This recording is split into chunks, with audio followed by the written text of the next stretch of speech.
Coming to you from Bend, Oregon, I'm Flint Del Sol. And I'm Xilo Del Sol. And welcome to the Great Trans-American Road Trip.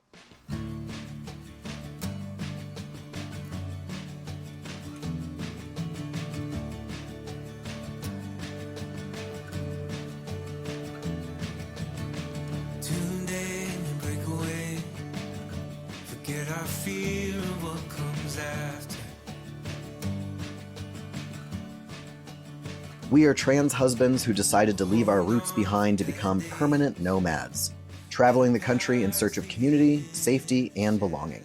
In this podcast, we'll regale you with tales from the road, offer insight gleaned from our experiences, and occasionally chat with the friends we make along the way.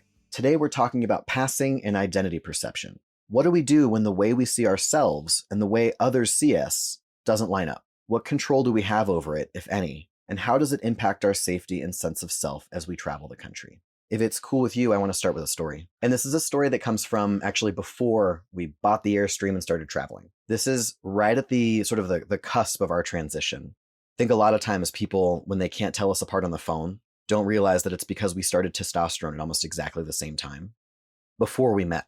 And so we've been kind of transitioning in parallel. We're hitting a lot of the same milestones. And there was a period of time where we realized all of a sudden we were passing, right? And in this context, if you don't know, passing means that other people, right, people who don't know you, generally see you as the gender that you sort of want to present as, right? You pass as a man, as a trans man, right? And that was happening to us kind of at the same time. And it was really new and a little bit terrifying. We didn't quite know what to do with it or how everything was going to change because of it. And so we decided we needed a weekend away. We were just the two of us going to go on like a little cute romantic trip. So we went to Palm Springs. And Palm Springs famously, right, is like this queer mecca. I don't know. It feels like the mothership a little bit, doesn't it? Like kind of for like white, gay, older queerness. Still though, it's like wonderful. I always have a really good time in Palm Springs. And so we realized that we could probably go to this men-only resort because Palm Springs has a ton of these. And it's a men-only clothing optional resort, which really means everybody's naked. And it was scary, but also felt important, right? Like we wanted to go and sort of try on this identity that was sort of happening to us all at once. And the experience there was like really strange and transformative. I keep thinking primarily about like how what we really wanted were massages. We love a massage. We're spa boys, aren't we? Yep, we met at a spa. We did meet at a spa. We love a spa. I always say like I love a warm pool of water. I'm like a macaque, right? In a warm pool of water or a capybara or something. We wanted to get massages, but when we were looking through all of like the options for massages in our area of Palm Springs, they all felt like kind of vaguely sexual. Yeah. Some weren't even vague. Just a picture of, I think there was like daddy massage, just like two bears, like a picture of them rubbing some dude's ass. Like, oh, that's right. There was a two daddy massage, and that didn't really feel like the vibe either. No. We just wanted our muscles to be looser. And we wanted to be around like other men and like try to figure out what it was like to be around other men in exclusively male spaces that didn't feel like, you know, horrifying or really scary, right? And I think that like out of that weekend, the thing that I learned the most was like how different gay male culture was from what we were accustomed to, which was mostly like sort of at that point lesbian spaces and like bisexual women's spaces. Or what do they say, like A, B, C, D, anyone but cis dudes? Like that was kind of like the space we were in. And then I think I realized just how passing as a man, right? Like being seen as a man didn't mean that that was how I felt all the time or that my experiences were going to be the same, but it didn't make me not a man. It was a really weird, like strange in-between space to be. I didn't quite know what to do with it. I still don't really know what to do with it. Like how to identify as a man, to be seen as a man in the world, but also to feel like something more complicated than that, to feel like I live somewhere more in a middle space. And I don't know how to hold on to that and also exist in a really binary world. We were also in this time where we weren't just understanding ourselves as trans men and what it means to be a man, but what it is to be a gay man. Yeah. So much shifted all at once. we were exploring whether or not it would feel safe to be seen by gay men, if gay men would accept us into their community, cis gay men, right? You'll never know whether or not you're passing to someone. You don't know if in their head they can tell that you're trans.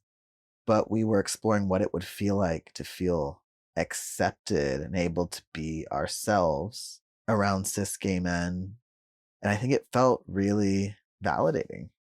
It did. Yeah. Because we didn't feel fully, we were still showing up to a lot of queer events that were the ABCD sort of events that were AFAB and femme presenting kind of dominated, and feeling off, like that we stood out. The more masculine we got, we had been on testosterone for about a year at this point, a year and a half. And we started to realize that we didn't really fit in these spaces where masculine, fully masculine, or kind of cis passing presenting people weren't welcome. They didn't look queer enough, which can happen in queer spaces, oddly. There's like a particular uniform to like be seen as queer. Our shorts are from Costco, you know? Yeah.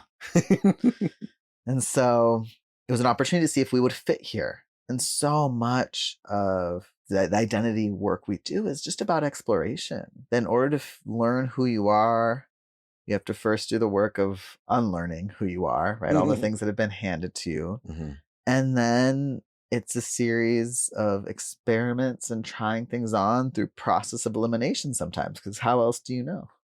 Yeah. And the idea of being accepted by a community, right? I think that's something that was one of the reasons I held on to not coming out as trans for such a long time, is I was really worried I was going to lose this community that I had spent years and years building. Which is why it's so wild now, right? When a lot of people want to be mean online, often what they'll do is they'll tell us both that we're actually just lesbians. Like, oh, well, so you're just lesbians. I was like, man, we tried. We tried so hard to just be lesbians, right? Because we had figured it out. We had the formula for how to live and exist in that community. And then we realized that wasn't right, that there was something else happening internally that was telling us that we were actually trans. There was a huge mourning period because I had learned the rules. I knew what it meant to be in this community. The idea of being asked to figure another one out sounded so terrifying. I think so many people can relate to that experience. And I think that's why the identifier of neuroqueer makes so much sense to me. So much of what you're describing is this intersection of our neurodivergence, being autistic, being someone who's recovering from trauma. Like, change can be so hard and also so freaking necessary. Yeah, learning the scripts of a community and then realizing those don't feel right, and now having to grieve and learn something new. It is such a neuroqueer experience. Yeah, and I think that, one of the reasons why it took so long for me to realize that I was autistic was that one of my special interests growing up was figuring out how to be a person, like socially. I loved observing social situations and learning how to mirror. And I got pretty good at like figuring those things out. And then suddenly I had to relearn them as a man. And the social rules for men are different. And there's not like a handbook, right? There's not like well, not yet. We'll see. We'll see maybe if we write the handbook. Who knows? There's not really a handbook for how to show up in the world as a man. And it's little things that you will realize over small periods of time. Like, I suddenly realized that my expectations of how I acted around women needed to change very, very drastically because I was not assumed to be not a threat. And there was a new way that I had to show up. I couldn't just compliment random women anymore. That was a pretty strong strategy for me for a long time. And it was no longer an acceptable one unless I really changed the way that I did it. The thing is, too, it was hard for us to get to a place where we were truly unmasked, because part of transitioning is learning how to be in your body again, right? Which is learning how to not dissociate from your body all the time. And we've masked for so long that we don't even know that we're wearing a mask. So it can be easily replaced by a new one. And it felt safer to be perceived as hyper-masculine, and that was our understanding of masculinity, was hyper-masculinity. Oh, yeah. So it's so funny, our early days, there was this layer of mask of like, okay, is this how I be a man? Or even like what we could control in our masculinity, because it takes your body like a year, of hormones to catch up to what feels right. And so you have this time where what you have are backwards hats and chains and really stiff t-shirts and jeans with belts and cowboy hats and things that are like, okay, I'm like finally trying to create safety in my body. And this feels like what I can control right now. But really, and trying to, be nice to women in public from that space was a whole social dynamic we were figuring out. Versus now, we are super social with women in public because we now come off as flamboyant gay men. Yeah, we do. And that works really well. They love it. Because that a Trader Joe's situation that happened recently where we were at a Trader Joe's in Las Vegas and we're just bantering in the produce area. And a woman was really vibing with it, was like so excited to be near us. And I said something like, all right, like and follow us on Instagram. And she goes, I would follow the two of you anywhere. And this happened yesterday here in Bend as well. Like we had a really wonderful interaction with a person who owns an ice cream truck. And it happens because we genuinely want to learn about people. We love being curious with them. We love being fun and funny and you're right, like pretty flamboyant. And that's who we are. We're not chain wearing, stiff t-shirt wearing, arms crossed, hard men. There has to be room for softness in our authentic version of masculinity because it's who we've always been. Unmasking is also a snowball effect that once we got it rolling, there was no stopping it. And the like downhill momentum means that we really aren't good at masking very much anymore. Like we're not going to go to an ice cream truck and not have this playful banter with each other. Unless we're really feeling unsafe. So somewhere like Bend, we haven't really had to think about it because it's a pretty safe and affirming place. And we just assume that, it's at least safe to be gay men. But that playfulness that we experienced yesterday in Bend getting ice cream at the river is different than how if we were buying ice cream back in Victorville, California. Not that we have had an experience in public with people making us feel unsafe. No, most of safety is a vibe. Yeah, it really is. And we did have this back when we lived in the desert in Victorville, where I was having a really sort of fun, dancey time in an aisle of a Home Depot.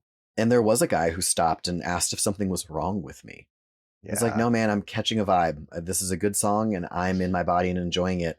And I realized like that's something that's not okay for men to do for the most part. We're not supposed to be really loose with our bodies in public.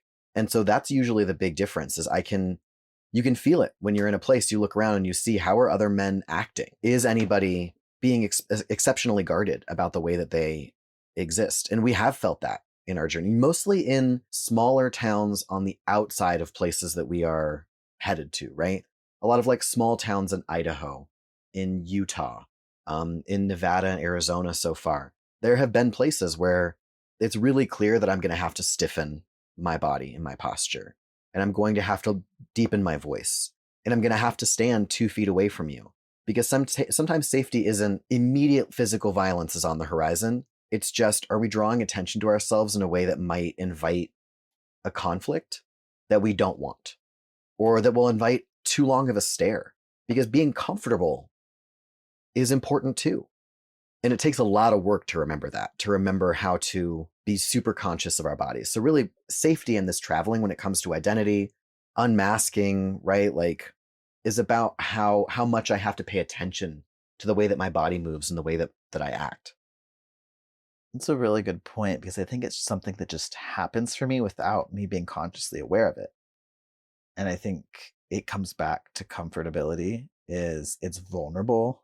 When I talked about that snowball, being unmasked for me means my whole neuroqueerness gets unmasked. So if I'm unmasking my gender and I'm acting more feminine, I'm also acting more stimmy and fidgety and I'm echolalying. And so there's like all the things are going to come out. There's bounciness to you. There really is. And I'm going to knock into you. And I mean, that might happen whether or not I try to unmask. Like, right, there's some things that I'm just not going to be able to control. He's just Tigger in a t-shirt. Yeah. I think there's times when I haven't noticed. I've gotten like irritable or I've been like itching to like get out of a situation and I can't really name what it is. Or I'm like grumpy later because it's taken me so much energy. And it's like, oh yeah, like going to the Home Depot in this particular town made me put up my shield, right? And that doesn't feel good. Mm-mm. And it's not necessarily that there's something that would make us feel physically unsafe, but emotionally and psychologically, right? Someone might stare too long. Someone might make a comment. There's a vibe. It's standing out. Standing out doesn't feel safe to me, anyways. Unless you're in a place in which a lot of people are standing out. I really love going to places where there's like a weird vibe, Mm-hmm. where people really clearly are able to lean into their individuality. That changes like what that means place to place. But oftentimes too, in like really outdoorsy communities, I've been feeling good. People who are used to being outside and embracing what it means to connect more fully with nature. Those have felt like good, safe places for us, or places where we can be primarily alone in nature, even if the environment itself is not particularly safe feeling in terms of the people that are there. If we've got a river or a mountain, right, an ocean, a place we can be where it's just us and our environment, that always feels really good. I think it's more socially acceptable to play in nature. Yeah. Even an older Republican cis man that's only grown up in rural United States will kind of play on a river. Yeah, there's a natural instinct to be splishy splashy in nature. Yeah. We might come across those people and, they just find us amusing because they're also amused. But yeah, I think we have these spidey senses, these mirror neurons that naturally kind of pick up on the vibe. Well, you say that. I do want to point out for the jury a situation that arose recently in which you struggled to pick up the vibe. Oh yeah. That does happen a lot.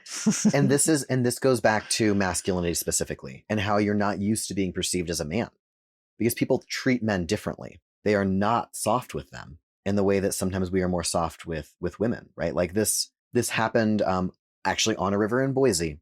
And you had mentioned earlier that we have moved away from some of our more traditional markers of masculinity. I still fuck with the cowboy hat. I love that cowboy hat. We bought it for, of course, a costume, a Brokeback Mountain costume, and I've kept it because I love him. So I was wearing him on the river, right? We're on the river, we're floating, and there are a group of teenagers that have just jumped off a bridge that are now standing on the bank of the river. And as we float by, one of the teenagers turns to me and goes, "Hey, you're like a real cowboy, huh? I like your hat."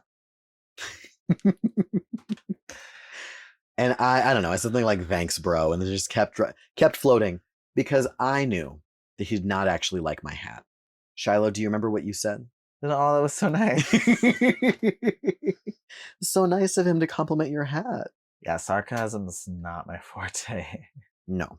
Okay, how much of this is just my social understandings and perceptions because of my neurodivergence, and how much is it because of my socialization Mm-hmm. as a girl and all of a sudden having to adjust after 30 years being perceived as a woman to suddenly being perceived as a man? It's a lot to hold in one brain of what could be happening socially. What do you think are some of the big differences in the way that people treat you now as a man than they used to treat you as a woman? The softness is definitely one. I tend to notice this a lot in parking lots, especially if I'm driving the truck. There's a benefit of the doubt you get, I think, as a woman, especially doing something masculine that, women could also find condescending, but was actually helpful for me. Right? Like back when I was a woman driving, one of those big 18-passenger vans and like having trouble parking it, the parking attendants being really nice and helping me out step by step and cheering me on, versus as a man, like just kind of giving me my space to figure it out myself. I'm like, no, help me. There's an assumed level of competence you'd rather give back. Yeah. Please. It's like, assume I just need a little bit of help. Yeah.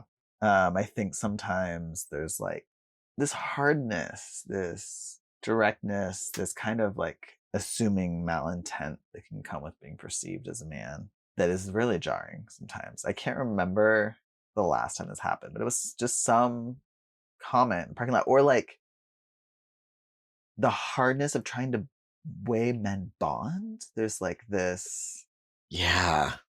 sometimes grotesque comment, or like, once I open my mouth, you know I'm gay, right? And so I only ever get this if someone's hasn't heard me speak yet.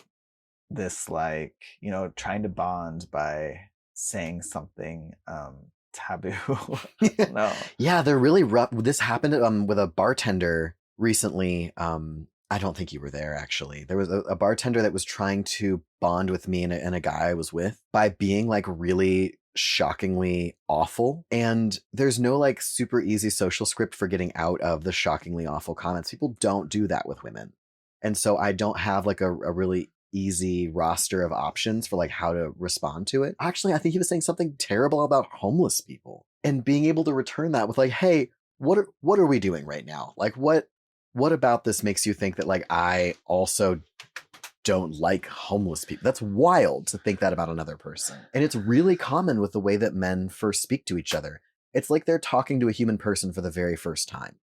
And they think like, man, I really want to share with this guy something politically vile. And I don't think that it's that there's not men that don't do this to women. It's just different. And we knew how to handle it as a woman. Yeah. You know, these kind of like off the wall comments when you're a woman are usually directed at your appearance, right? Or a gross attempt to sexualize you or get with you in some way. Like, that's different than this weird camaraderie around that same sort of energy.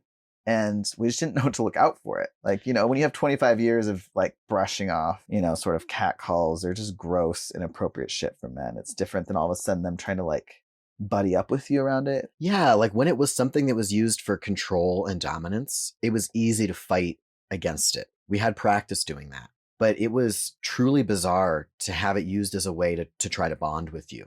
It's like, no, we're not friends, and I don't agree with you about this thing. It's wild.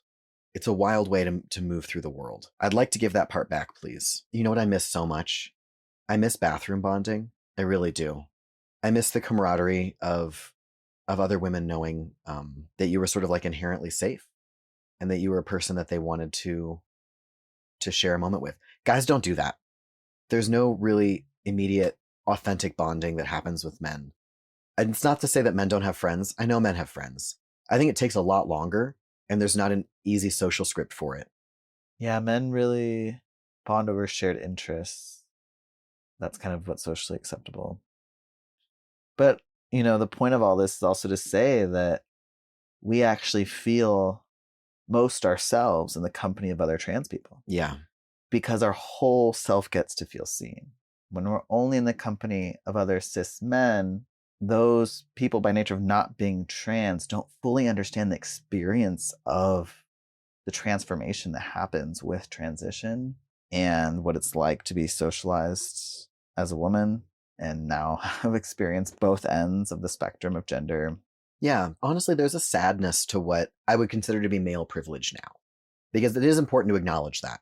We've been talking a lot about how this shift has been challenging for us. Also, there are new things that we were just sort of like gifted. It came in like a little basket with fruit the day that we started passing. I'm afraid way less now than I used to be.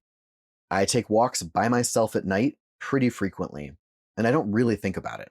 I'm a pretty big guy in a way that I would have never done before I started passing. No one has asked me or told me to smile in a couple of years. All of a sudden, the face that I had before is an acceptable way for a face to be. I'm not considered an adornment. People don't talk to me or assume that my body has to be pleasing to them. I get to just exist as a fat guy now, and it's fine, and I don't ever feel any pressure to be a different shape. There are a lot of things that came with this that are not biological, right? Male privilege is not this thing that you are born into because of the natural order of things. They're a system. They're a system that we didn't sign up for, that we still get the privileges for because of the way people see us.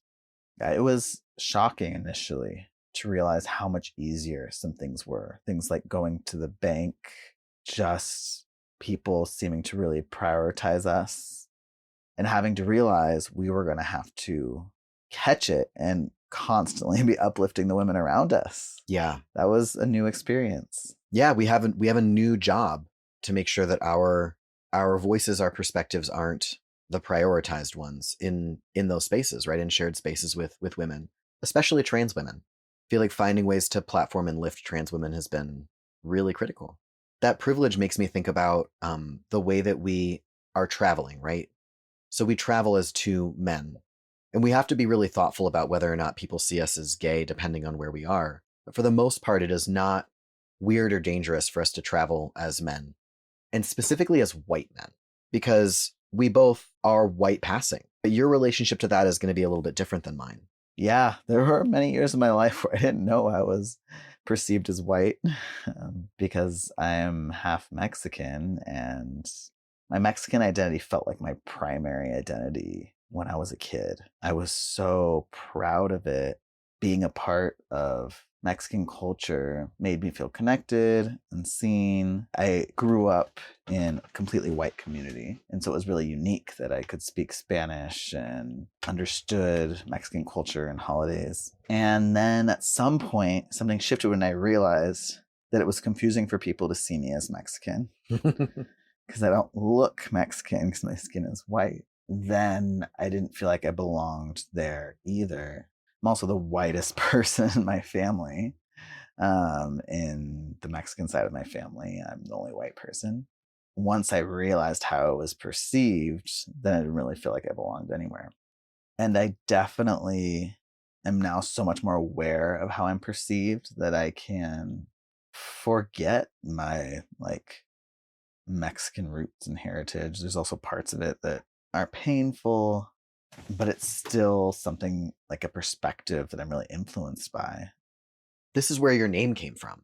Yeah, reconnecting with my indigenous roots is how I picked my name around the same time that I was understanding myself as trans. My sister was pregnant and having a baby. So my name, Xilo, spelled Xilo, comes from the Nawa word Xilonen. Xilonen is the name for the deity of corn in Nahuatl culture. And my sister, who has really helped bring me back to understanding our indigenous heritage, was brainstorming names for her baby.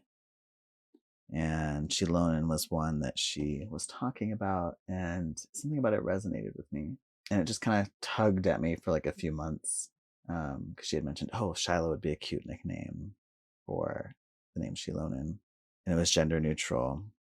And I've always felt really connected to corn. How have you felt connected to corn? Tell me more. Corn is a staple of Mexican households. And I always loved it as a food, but I love the way it represents just nourishment and the rituals of growing corn. Like it's sacred. And that's been one of the most important parts of staying connected to the Mexican parts of myself is tuning into the wisdom that's been passed down to me, wisdom about connecting with nature, about honoring all life and connectedness and community. Mexican culture is so rich and beautiful and colorful and vibrant and unapologetic. Yeah.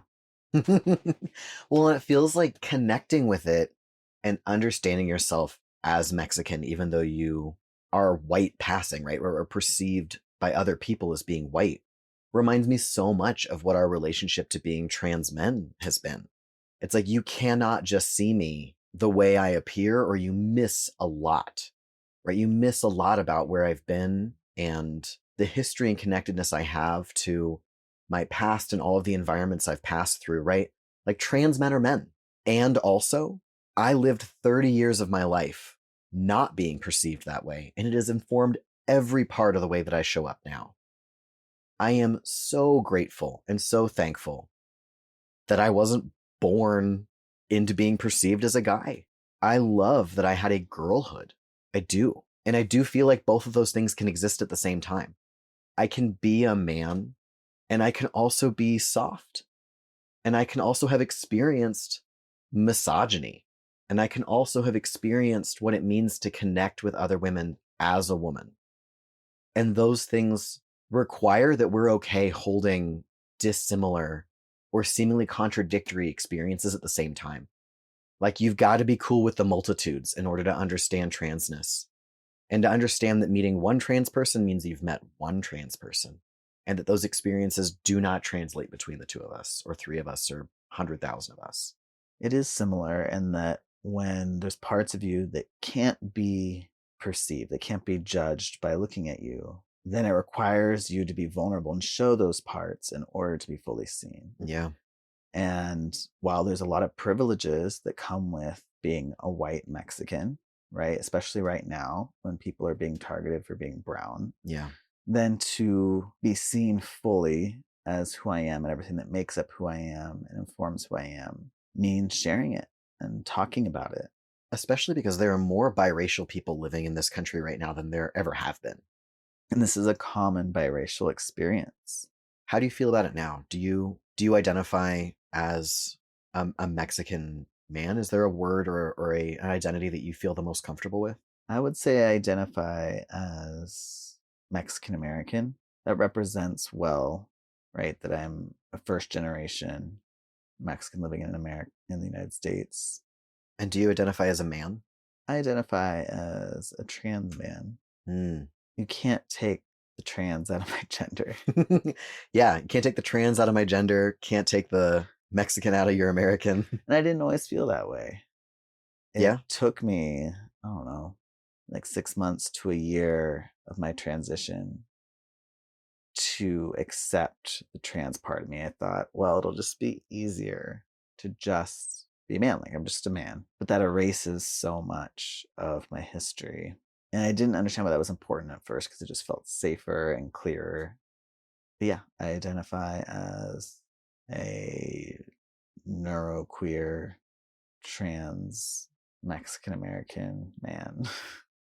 I love that. Well, and so many people get frustrated by long labels, right? Like the sentence long explanation of who you are. But I think a lot of the discomfort is less with the label and more that they don't like the in-between spaces. They want it to be easy. They want to just know one thing about you and feel like they've got it on lock. Which is one of the reasons we see that gender reveals everywhere, right? They want to feel like they know who their kid is going to be because they know one thing about them. But then you start writing stories about who other people are without the follow-through of truth, which is complicated and it's messy. And there has to be space for understanding the complicated, messy parts of other people, and that you don't know everything about them because you know one thing about them. And identity is so fluid. It's why I like the big bucket terms and labels, and why more and more I just identify as a Xilo, which is why I picked a name that no one else in the entire world, according to Google, has spelled the way I spell it. Well, who knows? You might start to see more Xilos now. I might popularize it, yeah. I think they're going to be, a lot of young trans guys who are listening and you're like, you know what? That actually sounds pretty sick. And trans people love a name with an X in it. Yeah, and so all these terms are so important to acknowledge, but also I just am, and who I am as someone that's ever changing and evolving and growing and unmasking and redefining. You're a guy who lives in a lot of places. And that growth, right, that change is the point. And being okay with that change and that growth. And it'll continue to shift as we go from place to place, right? You know who I've been thinking about the entire time we're having this conversation? Who? W.E.B. Du Bois. Because when I was in college and I was a little English major who could never have dreamed of where I am right now, I got this obsession specifically with African American literature and thought leaders of the 1920s. Because I realized that the literature and history that I had been taught when I was in high school was extremely limited. And in fact, the people who had created our culture were mostly Black Americans. Almost exclusively Black Americans, right? All of the things you really like about American culture probably started in Black America. And W.E.B. Du Bois was a poet. If you're interested in where you've heard that name before, he's the guy who came up with the phrase, the blacker the berry, the sweeter the juice. That's from a poem that he wrote. And he came up with double consciousness. Double consciousness is this idea that specifically this was about Black Americans, and it's been adopted out more widely since then. That when you exist in a marginalized identity, you have two consciousnesses consciousnesses, sure, that exist at the same time. You have the way that you see yourself and the way that other people see you, and that those things aren't going to match up when you're in an identity that is not part of the typically accepted norm. For him, right, as a Black man, that meant that he had his complicated identity, his rich and deep inner self. And he also had an understanding that when he was in white spaces, they saw him just as a dangerous Black man. And that we've seen that now adopted in disability spaces, right? People, you have your rich inner knowing, and then you mostly are seen as someone who can't do things for themselves. And I think about that in transness now, that transness is being defined for us. And then there's the actual deep and rich inner knowing that we have. And we are even guilty of doing this to other trans people. We can define what that means for them before they have a chance to do it for themselves. And we have to live in that, right? We have to know that we're being seen a certain way, and that's different. And it doesn't line up entirely with the person who actually exists inside of us. There's a reckoning with that, with accepting that we can't control how we're perceived, that how people will see us will most often be unaligned with how we feel, who we are, because it takes a long time for someone to know you deeply. It takes a lot of vulnerability and trust. And if we expect validation to come from the way people see us, and we're waiting on that validation to feel whole and complete, we won't. Yeah. Ugh. Because being fully authentic and self-expressed and unmasked can't depend on how other people see us. And also we can't be unmasked all of the time and everywhere. Yeah.